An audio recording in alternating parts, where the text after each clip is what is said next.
We have all experienced that agonizing moment when you try to connect with someone new, but your brain freezes. You run out of things to say, and you are left sitting there in a long, awkward silence. Building a social circle does not have to feel forced. If you apply a specific psychological sequence, you can bypass the surface-level small talk that makes most adult interactions feel stagnant. The first prerequisite for this framework is to identify a regular acquaintance in your life, someone you see often but haven't yet formed a bond with. Second, you must possess at least one personal hobby or passion. You need a foundation of your own interests to draw from during the interaction. By following this specific sequence, social interaction stops being an unpredictable gamble and becomes a structured skill that you can refine over time. This process starts with you.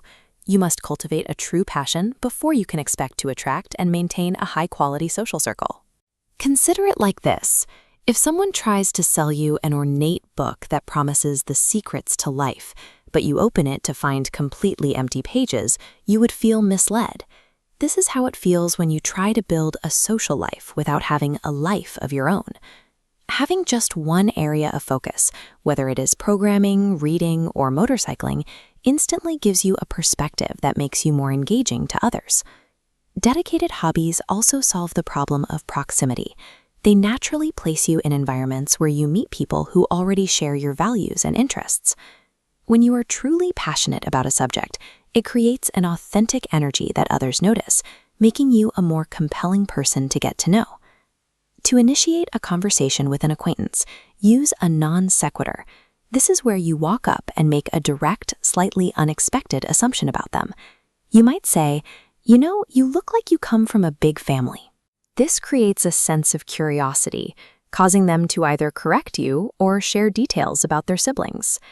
This diagram outlines the Ford framework. These 4 categories, family, occupation, recreation, and dreams, serve as waypoints to guide the conversation into more meaningful territory. While navigating these topics, avoid the trap of interview mode. This happens when you fire off one surface-level question after another, making the other person feel interrogated and uncomfortable. To prevent this, follow the comment-first rule.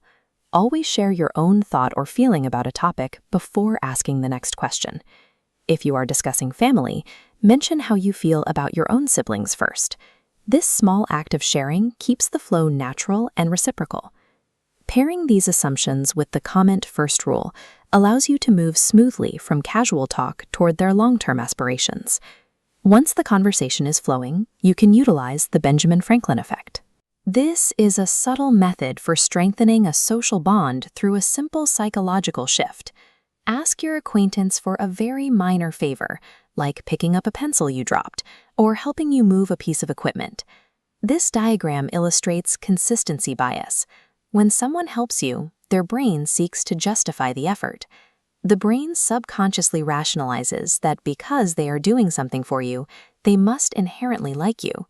To avoid appearing inconsistent to themselves, they are then more likely to continue helping you and engaging with you in the future. A simple request for assistance can bypass initial social barriers and start building a subconscious sense of rapport. We have an evolutionary instinct to be wary of new people. We do not naturally trust strangers until we have a reason to do so. You can break this cycle of wariness by being the first person to share a personal secret, signaling that you trust the other person. Use a low-stakes, slightly embarrassing detail, like a joke about having 11 toes. Avoid heavy or dark secrets, as the goal is to show vulnerability without making the other person uncomfortable. This creates a vulnerability loop. When you prove your trust by opening up, the other person's psychology is wired to reciprocate and share something back. Once this mutual trust is established, the friction of the interaction disappears. This is the moment to offer a casual invitation to hang out outside of your usual environment. Controlled vulnerability acts as the catalyst that can quickly turn a cautious acquaintance into a trusting, lifelong companion.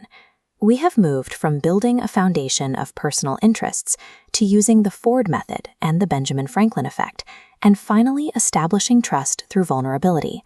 But the theory is only useful if you physically execute it. Sitting in isolation will not change your social life. You have to step through the door and interact with people. Your challenge today is to find an acquaintance and test the non sequitur opener. If you found this blueprint valuable, please like the video, subscribe, and leave a comment with your favorite way to start a conversation.